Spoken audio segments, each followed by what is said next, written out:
Hey folks, welcome to another Passion for Sound audio review. And today we're taking a look at the Harmonic Dyne G200 planar magnetic headphone. These were sent to me by Linsol, and I want to say thank you to them for sending these out, because as you'll hear me talk about in a minute, they're a wonderful headphone in many ways, but not all.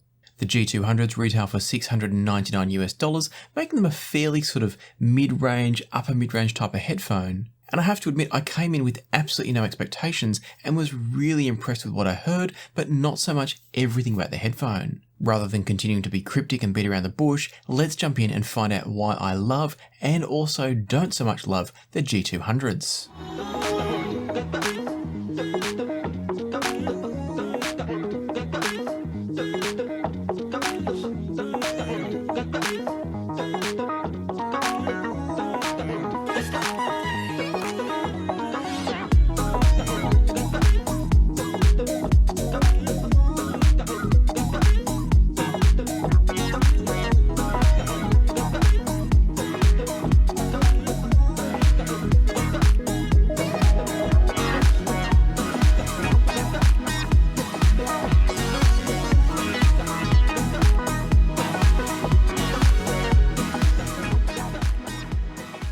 As I said at the start, these are a planar magnetic headphone. They use a 102mm planar driver with a 65 ohm impedance and 100 decibel sensitivity. What all that adds up to mean is that they're not too hard to drive, they're moderately difficult, but they're going to be easily handled by dongles, digital audio players, desktop devices of course. All of those are going to handle them just fine. The G200s come in this carry case, which is quite similar to what we've seen before from Harmonic Dyne in the form of the cases for the Poseidon and the Zeus. But on this occasion, it's more of a display case than a carry case. There's no handle, which is good in my opinion. It keeps the size and the bulk of the packaging down. And if you want to, because of the glass lid, you can actually remove the foam and use them as a proper display case. So while I'm generally not a huge fan of fancy packaging and cases for open back headphones that you're not likely to carry around too much, at least in this case, it's actually a display case that's going to keep your headphones dusty if you don't use them often. So I do like it, but I also recognise that it's really not entirely necessary. When you unpack the G200s, in addition to the headphones, which I'll get to in a moment, what you also get is this really nice cable. It's a beautiful woven copper cable. It's got these gunmetal coloured plugs on each end, 3.5mm connectors into the bottom of the ear cups. That's twin 3.5, so you can run these balanced, and the stock cable is a 4-pin XLR. And it also comes with a couple of fly-lead adapters, so you can run them direct to a 4.4mm balanced connection, or also to a single-ended connection if you need to. I like the fact that Harmonic Dyne, as a rule, tend to provide this sort of balanced termination with various adapters. I think it gives a lot of versatility, and it saves you having to go out and buy extra bits and pieces if you don't already have the suitable adapter. So bravo to Harmonic Dyne for giving you everything you need in the box, and at a high quality too. The other thing you get in the box is an extra set of pads. Now I'll talk about what's fitted to the actual headphones in a moment, because that's what came with them as stock. But you do also get a pair of perforated leather pads. They've got this interesting perforation pattern where the outer edge and most of the, what I'd call the skin facing edge, they're a flat solid leather. And then there's perforations kind of on the lip of the pad and continuing onto the inside surfaces. So you get those included for free with the headphones, as well as the velour, Alcantara, whatever you want to call them, those suede style pads that come on the headphone as stock. And I'll talk about the different sound of both pads in a moment. Both sound good, but there is one that I clearly prefer. The nice thing is you've got the choice to play around with both. Moving on from the accessories, let's start talking about the design of the headphones, because that's where things go a little bit wrong. We've got these beautiful big round cups here. They're again in this sort of gunmetal finish with a nice black patterned sort of grill on them. They're a really nice looking headphone. We've also got a carbon fibre headband, and I believe it actually is real carbon fibre. It's very, very light, and it looks and feels to me like the real deal. And then below that, we've got a suspension style headband, which again I'm a fan of. They're always the most comfortable in my opinion. And those connect via a sort of ratchety sort of system down to the actual headband where the carbon fibre is, before allowing you a little bit of rotation here, or actually quite a lot when you look at it, as well as having some stretch from the headband. So there's plenty of adjustment, and in theory, you should be able to get these really comfortable. But in practice, they're not so good. And there's two reasons for that. One of them is that no matter how I tend to put them on, I always find the rotation is uneven, the headband never sits quite straight. And whilst that's more of an annoyance than a comfort issue, I'm not sure if it's actually adding to what I find as a comfort issue. And that is that the headphones always feel like they're sitting more like that on my head than like that. Obviously what you want from a headphone is a nice solid connection of the entire pad's surface area against the side of your head. What I always feel like when I'm wearing these though is that they're pressing mostly against above the ear and tilting out a little bit at the bottom. At the suggestion of one of my patrons, I placed these over a box for a while to stretch them out, and that may or may not have improved them slightly, but I've never been able to get them properly comfortable. That's then slightly exacerbated by the fact that the ratchet system on this headband is too weak. I'll often have them perfectly adjusted, and then the moment there's pressure on top of the head, the ratchets give way, and all of a sudden one side or the other is now too loose. And so you've got to go back and fix it again, and very carefully, very gently place them on your head so you don't have the same problem again. So as you can hear, there's a few gripes I've got with the way the headphones sit on the head. They're not what I would call an uncomfortable headphone. Once I get them on and in place, they're fine. But for $700 and when they're up against the likes of, say, a HiFiMAN and Nanda, I do think the headband system could have been a bit better. And indeed, I find something like the Poseidon or the Zeus headband to be a better choice, and almost wish that they'd used that same design on this headphone. Having said all that, once you put these on and hear them, if you're anything like me, you'll be more than happy to put up with some of the minor issues around comfort, and they are minor even though they're a bit annoying. You'll be happy to put up with them to hear what the G200s can do. Specifically what you're going to get when you listen to a pair of G200s, and all of these initial comments are based on the stock pads, which they refer to as flannel. I'd think of them as velour, Alcantara or suede, but if they want to call them flannel, that's completely fine. What you'll hear with these flannel pads on there is bass that is well extended and nice and punchy, but also very well controlled. There's what I would describe here as a great balance between the presence of the bass, the amount of it, the force of it if you like, but also the sense of control. There's never any bloating, there's never any softness or slowness to the bass. It's very nicely delivered bass. It reminds me a little bit of what the HiFiMAN Edition XS is able to do, but in some ways done better. It's more of an even part of the overall sound signature rather than something that stands out from the sound signature. The upper registers give a nice sense of snap and sparkle, so for things like cymbals and snares, there's the right amount of texture and clarity and treble extension in general, but without ever getting into sibilance or overdoing treble for any reason. Vocals all come through with a nice mixture of presence and harmonics and richness, but at the same time have the texture that you need to make it sound realistic, to make it sound like you're kind of there with the singer in the same room. And so what you're probably starting to understand is that the G200s have a very even tonality to them.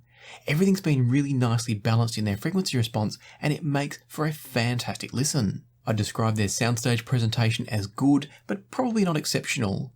I think it's more in their tonal balance and the character and quality of the sound where they excel. Things like soundstage aren't bad, but they don't impress me in that regard the way they do with their tonality. I'd describe their sense of imaging focus as excellent, at the price at least. And so really the only thing holding these back from being way better than their price tag is that the overall soundstage is somewhat intimate. It's not closed in, it's not congested in any way.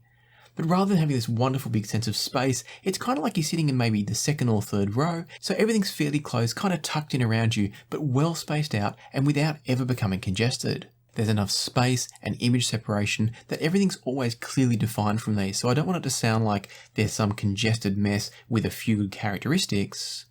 What I'm really saying is that everything else about them is what I would describe as outstanding for the price, while their general sense of soundstage size is what I would just call good.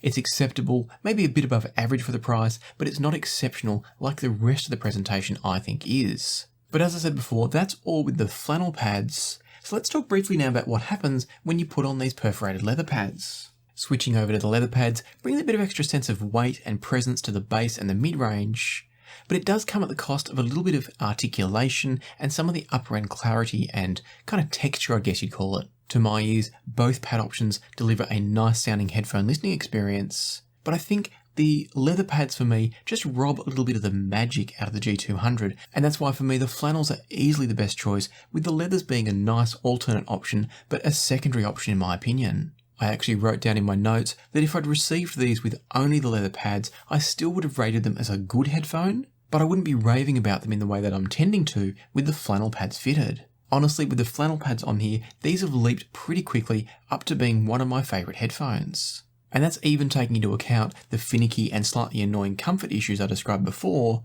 I'm still willing to put up with that because they're just so good to listen to. And in fact, I'm even contemplating whether or not I pull these apart and try to fit a different headband. Maybe I swap out the Zeus or the Poseidon headband just to get myself a really comfortable listen with these because they're so good. But before I do too much uncontextualized raving about these, let me give you an actual bit of context and comparison to show you why I'm so impressed. And for that context, I put the G200s up against the HiFiMAN Ananda. I often get asked for recommendations on the channel for specific products at specific price points. And so what I've done to help is produce this database. If you take a look at the description box in any of my videos, you'll find a section that says Passion for Sound Recommends. You might need to click the More button to see it, but it's always in the description. Clicking on the Passion for Sounds Recommends link will take you through to this database and give you a chance to see all of the different products that I've recommended over the years. The Airtable database contains a heap of information, but so that it's not overwhelming, I've set it up in such a way that you can filter it to look at just the sorts of products you're looking for. Let's say you're looking for a headphone, you can select that in the filter list and see all of the headphones that I recommend ordered by price from lowest to highest. You can also use the filter and sort buttons in different ways to better suit your searching needs, so feel free to play around with it as much as you like, it won't affect what other people can see. The idea was to make a resource for you that allows you to quickly and easily find the types of products at the budget that you're looking for. Once you've found products that you're interested in, you'll also notice that there's links next to each of the products that will take you to various retailers and manufacturers. So you might find links to places like Apos Audio in USA and Canada, or Amazon links to the USA, Australia, Canada and the UK, or global links to places like Massdrop, Linsol, Hi-Fi Go, or the manufacturers themselves such as Verum Audio, Jashelli Labs and ZMF Headphones. Some of these links are affiliate links, but certainly not all of them, and it's definitely not a criteria to get on this list.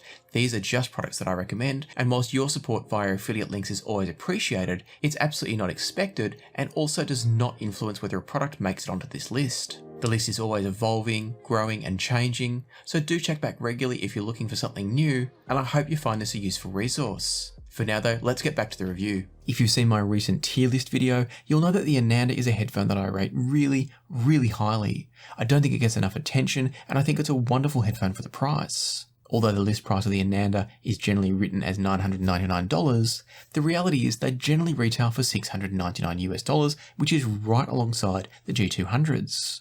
Now for all of this, I'm talking about the non-stealth magnet version of the Anandas. I've actually just received in the last few days the stealth magnet version of the Anandas, and I will be reviewing that soon. So make sure you hit subscribe and ring the notification bell if you want to hear my thoughts on the Ananda Stealth up against the original Ananda and probably now the G200s as well. But going back to comparing the original Ananda with the G200s here, I put these two up against each other side by side, and one of the tracks I was listening to as I did these comparisons was Away When You Were Here by Ben Folds. On this track, Ben Folds uses the tack piano that he often plays, and basically a tack piano is like a normal piano that's been modified to give a greater sense of that percussive sound and a bit more articulation on each hit of the strings.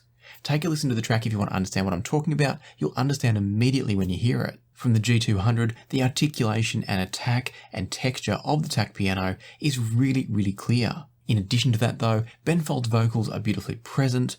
They've got a great sense of clarity and texture. They're just wonderfully rendered. While we're talking about texture, there's an opening drum fill at the very start of this track, and from the G200s, you can almost hear the texture of the drum skins.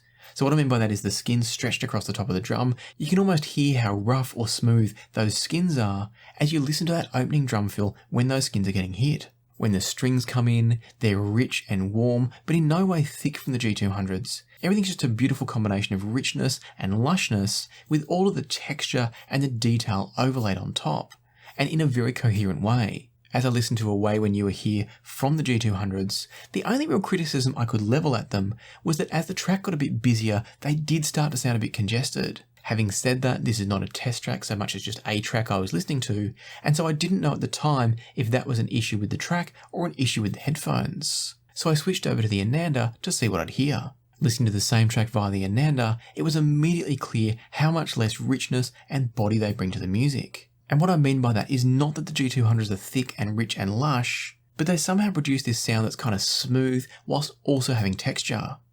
Going to the Anandas, everything was much more about texture and detail, without balancing it off quite as well in that mid-range presence and weight and richness. What that also led to from the Anandas was that they did get a little bit harsh in the upper registers because they're not balancing it out with the body and the weight down low, and so at a similar listening level, you're getting more treble and less of the mid-range presence. Ben Folds' vocals through the Anandas were placed a little bit further away from you as a listener and also a touch higher in the mix, which is not necessarily better or worse, it's just a different presentation. The TAC piano that I mentioned before has the same general sense of articulation, but maybe even a bit more enhanced from the Ananda, and I'd put that down to the fact that the Ananda is more focused in the treble frequencies and not masking anything with some of that mid-range. And again, that can be good for some people and not so much for others. What was interesting to me was returning to that opening drum fill that I talked about before, where all of that texture and the qualities of the drums were so clear from the G200s. I went back to listen to that on the Ananda, thinking it would give me even more insight because of that stripped back mid-range and more emphasis on the textural information up in the treble. What I actually heard though was less insight and less understanding of those drums.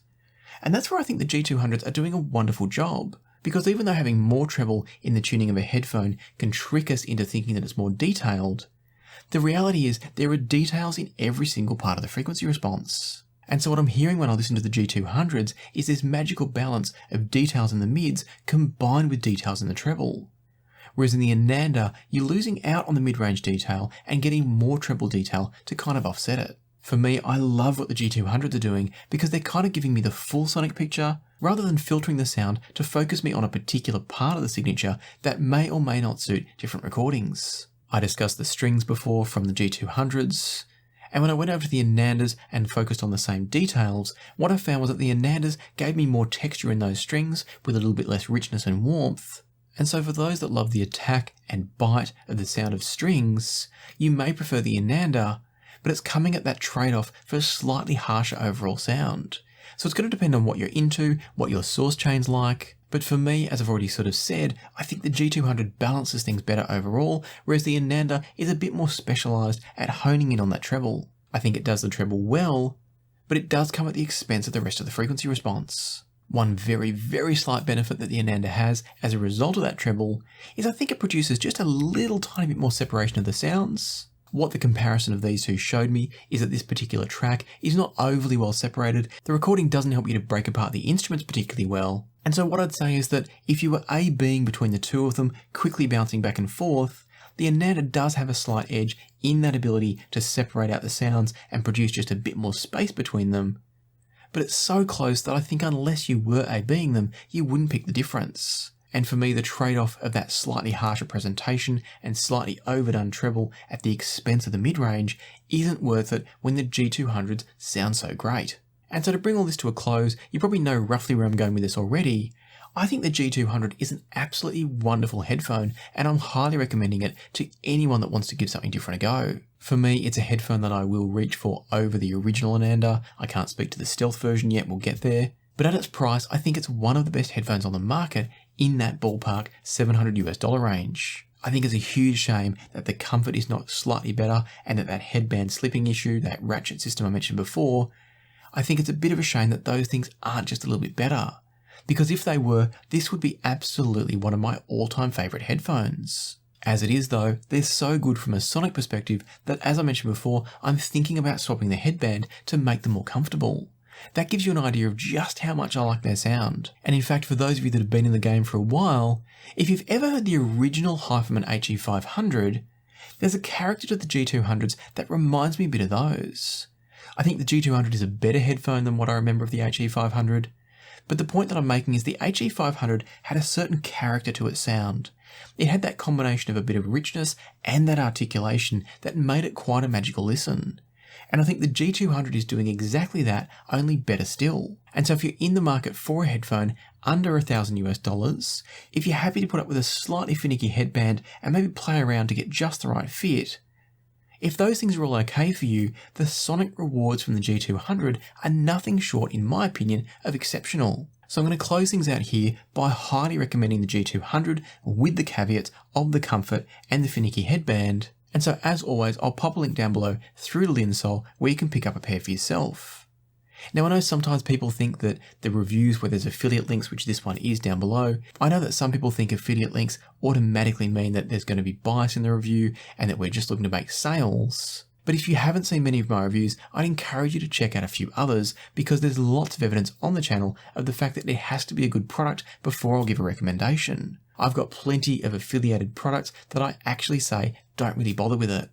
This just happens to be one where I'm going to be very upfront about the flaws of it, that comfort and the finicky headband, but I can't deny the sonic performance. So hopefully I'm giving you enough information for you to make a really informed decision as to whether you'd be willing to put up with some of the issues to get some of the benefits, and also to help you decide if the benefits I've described are something that you would enjoy. And so as always, I hope this has been useful. I hope it's given you some direction around a headphone that you might not have otherwise heard of or listened to and checked out for yourself. And if the review has been helpful and or enjoyable, I'd love it if you'd hit the like button and consider subscribing and ringing the notification bell if you haven't already. But for now, let me leave it to the music, so happy listening and I'll see you here next time on Passion for Sound.